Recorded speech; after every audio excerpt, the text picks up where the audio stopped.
நண்பர்கள் அனைவருக்கும் வணக்கம். ப்ரோமோ 1 ப்ரோமோ 2 நீங்க பார்த்திருப்பீங்க. ப்ரோமோ 1ல திவாகருக்கும் ரம்யா ஜோக்கும் ஒரு சண்டை மாதிரி ஏற்பட்டது. இவங்க ரெண்டு பேரும் மாத்தி மாத்தி சண்டை போட்டாங்க. ப்ரோமோ 2ல என்ன காட்டுறாங்கன்னா, இந்த சண்டையில நிறைய ஜென்ஸுங்க மொத்தமா வந்துட்டாங்க. நீ எப்படி அப்படி சொல்லுவ அப்படின்ற மாதிரி திவாகர் கிட்ட சண்டைக்கு வந்துட்டாங்க. அதுலயும் இந்த எஃப்ஜேன்ற பையன் இருக்கான் பாத்தீங்களா, என்ன சொல்றான்னா உன்னை வெட்டிடுவேன், கையை வெட்டிடுவேன்ற மாதிரிலாம் சொல்றான். இதை தாண்டி வந்து கமருதீன் இருக்காரு பாத்தீங்களா, திவாகர் கிட்ட என்னன்ற மாதிரி நெருங்கி வந்துட்டு இருக்காரு. ப்ரோமோவை பார்த்தவங்களுக்கு கண்டிப்பா இது தெரிஞ்சிருக்கும். முதல்ல இந்த சண்டை எப்படி ஆரம்பிச்சது, இந்த சண்டையில யார் பக்கம் நியாயம் இருக்கு, யார் பக்கம் நியாயம் இல்லைன்றதை தான் இந்த வீடியோல நம்ம தெளிவா பார்க்க போறோம். ஆக்சுவலாக விஷயம் என்னன்னா, திவாகர் வெளியே ஒரு இமேஜ் சம்பாதிச்சிருக்காருல, அந்த இமேஜை வச்சே எல்லாருமே எதிர்க்கணும்னு நினைக்கிறாங்க. அதாவது திவாகர் பண்ணுறது சுத்தமாக பிடிக்கலன்னா, சுத்தமாக பிடிக்கலன்றதை வச்சு எதிர்த்துட்டு இருக்காங்க. அது வேலைக்கு ஆகாது. இங்கே திவாகர் தப்பு பண்ணாரா இல்லையான்றதை வச்சு எதிர்த்தா தான் கரெக்டாக இருக்கும். ஸோ எல்லாருக்குமே திவாகருக்கு வெளியே பண்ணுறதுல கோபம் இருக்குல்ல, அந்த கோபத்தை தான் இங்கே காமிச்சிட்டு இருக்காங்க. சரி, முதல்ல நான் இஷ்யூவை சொல்கிறேன், அப்போ தான் யார் மேலே தப்பு யார் மேலே தப்பு இல்லைன்னு உங்களுக்கு புரியும். இப்போ ரெண்டு பேரும் உட்காந்துட்டு இருக்காங்களே, ரம்யா ஜோ அரோரா ரெண்டு பேரும் உட்காந்துட்டு இருக்காங்க.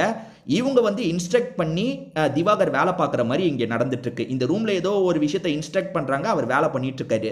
அப்படி வேலை பண்ணிட்டு இருக்கும்போது அவர் இருக்கார்ல, ஃப்ரெண்ட்ஸ் படம் காமெடி மாதிரி இருக்குங்க அப்படின்ற மாதிரி சொல்லிட்டாரு. அப்படி சொன்னவர் அங்கிருந்து சிரிச்சுக்கிட்டே தான் கிளம்புறாரு. போகும்போது என்ன சொல்லிட்டாருன்னா, கண்ட்ரி ஃப்ரூட்ஸ் அப்படின்ற மாதிரி சொல்லிட்டு போறாரு.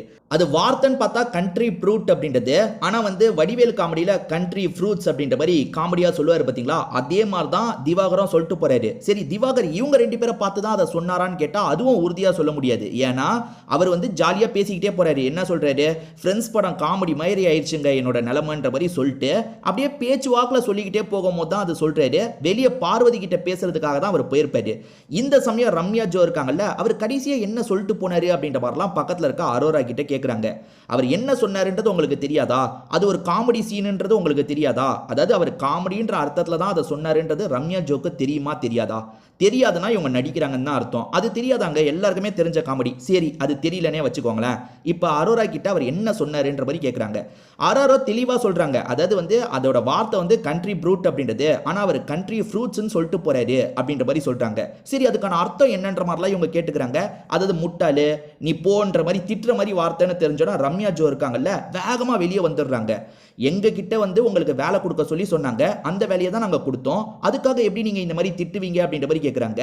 அதுக்கு திவாகர் பொறுமையாக தான் பதில் சொல்றாரு. அதாவது நீங்க தப்பா புரிஞ்சுக்கிட்டீங்க, நான் அதை ஒரு காமெடியாக தான் சொன்னேன், அதே மாதிரி உங்களை மீன் பண்ணிலாம் நான் சொல்லலை, போகும்போது நான் புலம்புன மாதிரி, அதாவது சாதாரணமாக சொல்லிட்டு போற மாதிரி தான் சொல்லிட்டு போனேன்னு பொறுமையாக தான் பேசிட்டு இருக்காரு. நல்லா புரிஞ்சுக்கோங்க, இப்போ வரைக்கும் பொறுமையாக தான் பேசிட்டு இருக்காரு.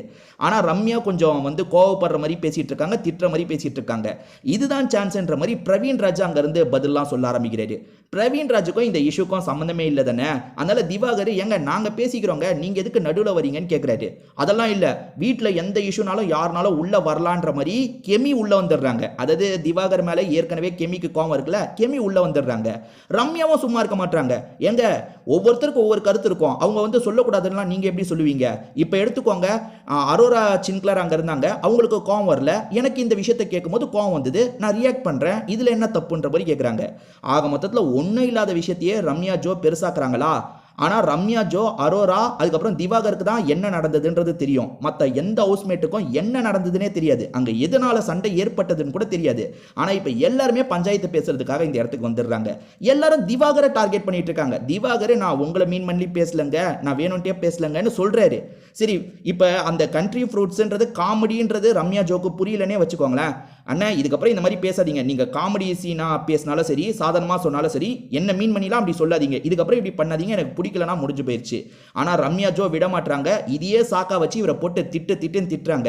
இப்போ நம்ம பசங்க சும்மா இருப்பாங்களா, எல்லாருமே உள்ள வந்துட்டாங்க. இந்த எஃப்ஜேன்ற பையன்லாம் உள்ள வந்துட்டான், பிரவீன் ராஜ் உள்ள வந்துட்டாரு, எல்லாருமே உள்ள வந்துட்டாங்க. அதுலேயும் இந்த பையன் எஃப்ஜே இருக்கான் பார்த்தீங்களா, கையை வெட்டிடுவேன், கையை நீட்டாமல் பேசுன்ற மாதிரி சொல்கிறான். ஏன்டா பேசும்போது எல்லாருமே தான் கையை நீட்டுறீங்க, நேற்று என்னடானா பிரவீன் ராஜ் கையை நீட்டாதன்றாரு, பேசும்போது அவரே தான் கையை நீட்டுறாரு. எங்க பேசும்போது கையை நீட்ட மாட்டாங்களா, வேணும்ட்டே டார்கெட் பண்ணி திவாகர் அடிச்சிட்டு இருக்காங்க.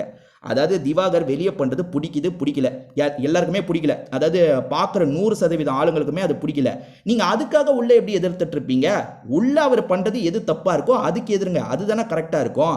இதை வச்சு திவாகரை போட்டு பொழந்து கட்டிட்டாங்க. ஆனால் திவாகருக்கு என்ன நடந்தது அப்படின்றது தெளிவாக தெரியும்ல. வெளியே உட்காந்த மாதிரி பார்வதி கிட்ட பேசுறாரு. அப்போ ஒவ்வொரு விஷயமா பார்வதிக்கு புரிய வைக்கிறாரு. இந்த மாதிரி தான் நடந்தது, நான் வரும்போது காமெடியாக தான் சொல்லிட்டு வந்தேன், அதை அவங்க இவ்வளோ சீரியஸாக மாற்றிருக்காங்கன்னு சொல்றாரு. அதுக்கு பார்வதி இருக்காங்கல்ல, நீங்கள் கண்ட்ரி ஃப்ரூட்ஸ்னு சொன்னீங்கல்ல, அதில் அவள் கொஞ்சம் டென்ஷன் ஆகிட்டா போலன்னு சொல்லிட்டாங்க. அதெல்லாம் ஒன்றும் இல்லைம்மா, நான் காமெடிக்கு தான் சொன்னேன், சாதாரணமாக தான் சொன்னேன்றது அந்த பொண்ணுக்கும் நல்லா தெரியும்.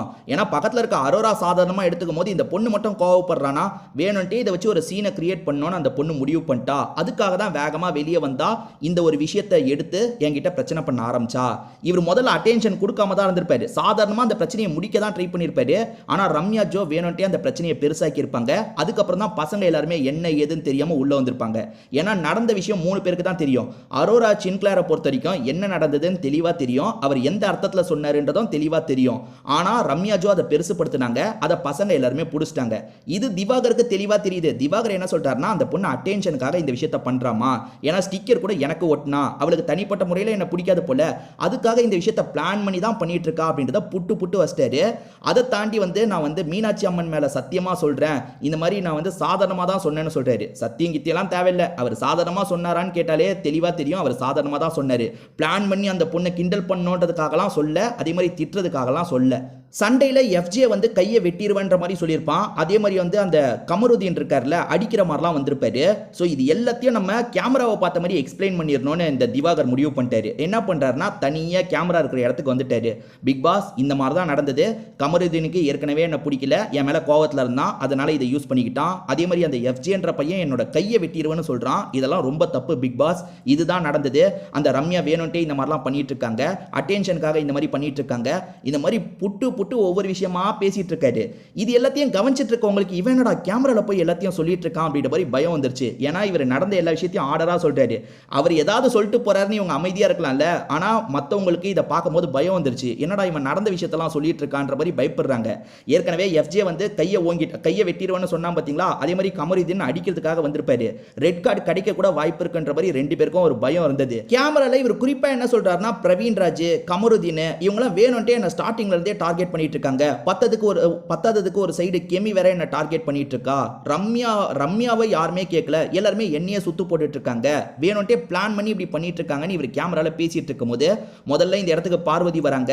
அதை தாண்டி அந்த கமருதீனும் இந்த இடத்துக்கு வந்துடுறாரு. இவன் என்ன கேமரால எல்லாத்தையும் சொல்லிட்டு இருக்கான்ற மாதிரி கமருதீனுக்கு செம்ம பயம் வந்துருது.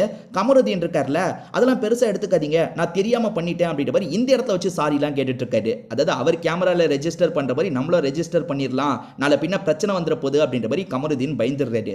இப்போ இங்க பிரச்சனை என்ன தெரியுமா, உங்களுக்கு என்ன இஷ்யூ நடந்ததுன்னே தெரியாது. ஒன்று என்ன நடந்ததுன்னு 2 பேர்கிட்டையும் பொறுமையாக கேட்கலாம், இல்லை அரோரா கிட்ட பொறுமையாக கேட்கலாம். அரோரா நடந்த விஷயத்தை எக்ஸ்பிளைன் பண்ணுவாங்க, அது யாருமே காது கொடுத்து கேட்டிருக்க மாட்டாங்க. திவாகரை போட்டு பயங்கரமாக திட்ட ஆரம்பிச்சிருப்பாங்க, இவரை போட்டு புள்ளி பண்ணியிருப்பாங்க. என்ன கேட்டால் ரொம்ப புள்ளி பண்ணுற மாதிரி தாங்க இருக்குது. வேணும்ட்டே டார்கெட் வச்சு இந்த கமருதீன் ஆகட்டும், கானா வினோத்தை கூட நடுவில் திவாகர் கிட்ட வம்பு பண்ணிட்டு இருக்காரு.